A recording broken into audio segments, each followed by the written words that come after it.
જ્યાં સુધી ભણતરનું ઉદ્દેશ્ય નોકરી કરવાનું હશે ત્યાં સુધી સમાજમાં નોકર જ પેદા થશે, માલિક નહીં. એ જ ભાવના સાથે તમારા ભાઈ નોકરીએ જવા માટે નીકળી ગયો છે. ગુડ મોર્નિંગ એવરીવન, સ્વાગત છે બધાનું એક નવા વ્લોગમાં. સ્ટાફ રૂમમાં નીલ સાથે થોડી ચર્ચા વિચારણા કરી રહ્યા છે. ત્યાર પછી રેગ્યુલર બધા ક્લાસ પતાવ્યા અને છેલ્લે કાલે બધું છે તેની પ્રિન્ટ કાઢવા માટે આપણે આવી ગયા. પ્રિન્ટ કાઢી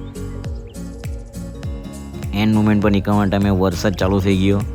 એટલો જોરદાર વરસાદ પર કે પાર્કિંગમાં જવાના પણ ફાંફા પડી ગયા.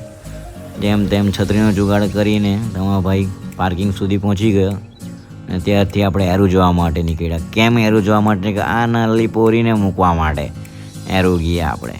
ત્યાર પછી આપણી આ 3 દુકાન તમને ખબર જ છે, તેમાં નવા તાળા મારી દીધા છે. પાછું તમને એકવાર રિમાઇન્ડ કરી મૂકવા 3 દુકાન ભાડે આપવાની છે. તમારા ધ્યાનમાં કોઈ પણ હોય તો જણાવજો. રિટર્નમાં ઘરે જતા હતા આપણે આ દીપકભાઈ આહારવાળાની સેન્ડવિચ લેવા માટે રોકાઈ ગયા. ઘરેથી ભાઈ ફરમાઈશ આવેલી હતી સેન્ડવિચ લઈ આવજો એમ કે. જો જતા આ વ્યૂ જોરદાર ને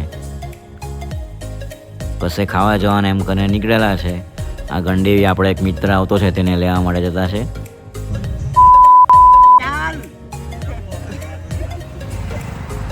ઉર્વિશને લઈને આપણે આ ડુંગળી જવા માટે નીકળે. ડુંગળી તો કેમ ભાઈ, ઇન્સ્ટાગ્રામ પર હિતેશભાઈ રીલ જોઈ લી કે બાબુભાઈ ઉબાડિયાની સામે એમ કે બહુ જામ દાલ મખની બનાવે એમ કે. આવ્યા છે દાલ મખની ખાવા. હવે દાવ થાય કે હું એ તો જોઈએ આપણે આગળ.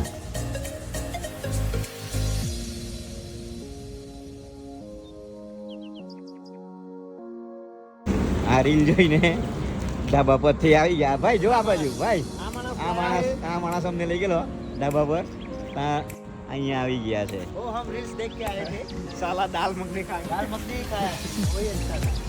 કોઈએ જોવું નહીં ભાઈ. તો આવી હતી કંઈ કહાની ઢાબાની. ત્યાર પછી ભૂખ મિટાવવા માટે આપણે મેકડોનાલ્ડ્સમાં ફ્રાય ફ્રેન્ચી અને તલવાળા વડાપાઉં ખાવા માટે આવી ગયા છે. કેમ કે નીકળેલા પર હવે ખાઈ તો મૂકવા જ પડે. ત્યાર પછી આ બધાએ અફાઠોક ખાઈ મૂક્યું. જોયું ને તેમ લાગેલા હતા બધા. અને હાથે એક અંગ્રેજ લાવેલા, તે કોફી પીએ. આપણું સર્કલ નાનું છે પણ મજાનું છે. એવા મજાના દોસ્તો સાથે આજની મહેફિલ માણી. એમ કે અત્યારે સ્નેપ ઉતારી મૂકો, કોઈ રસ્તેથી મૂકાય એટલે હું કોઈ મંગાવે નહીં એમ કે.